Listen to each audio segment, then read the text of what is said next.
I'd like to talk for a minute about an issue that's getting more and more attention. That's the issue which scientifically is called stratospheric aerosol geoengineering, also called the chemtrail issue. Are you aware of it, and would you be willing to talk about it candidly with us today? I'm very aware of the chemtrail versus contrail controversy, and as far as I'm concerned, it's an open and shut case. I have been watching the development of jet travel from its very beginning. I used to live near the Los Angeles airport. Remember when the first jets came in and landed, bang, they made a big noise. We never heard a noise like that before.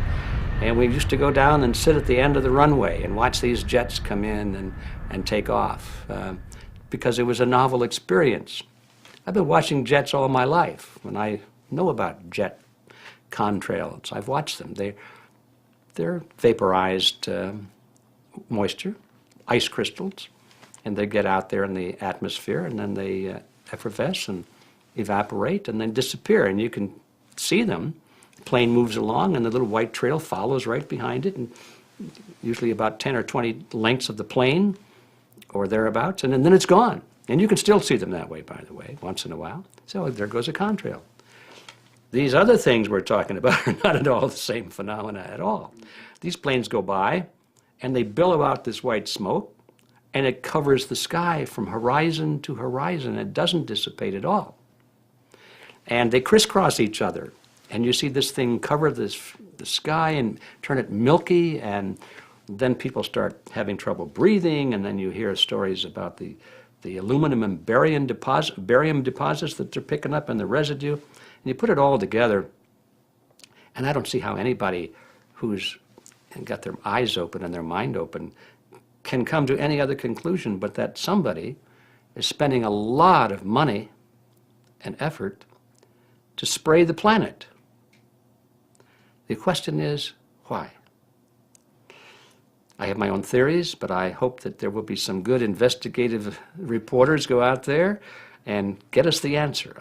I know that whenever it's finally discovered, and it will be, the people who are doing it will undoubtedly say, oh, well, we did it for you folks. It's for the greater good of the greater number. Mm-hmm. It's for the society. It's probably to prevent global warming, or maybe it's to inoculate people against some kind of a dreaded biological attack. We can't go around shooting everybody in the arm, but we can spray them and save their lives. You see how good we are? We're doing it for the benefit of society. I know they're going to, whatever it is, they're going to say it was for your good, mm-hmm. or mine. Surely when it finally comes out what is being done, they will try to defend it as though it was some kind of a public benefit being done. Mm-hmm. It's for you folks. It's for the benefit of society and mankind and all of that nonsense. I've noticed that the spraying appears to be mostly in NATO countries. Mm-hmm. I've seen it here in the United States. I've seen it in England. I've seen it in Scotland. I've seen it in Canada. And I've had reports from people who live in France and so forth. But that, if that's true, and I believe it is, I have never heard any exceptions to it, then that's a clue, isn't it?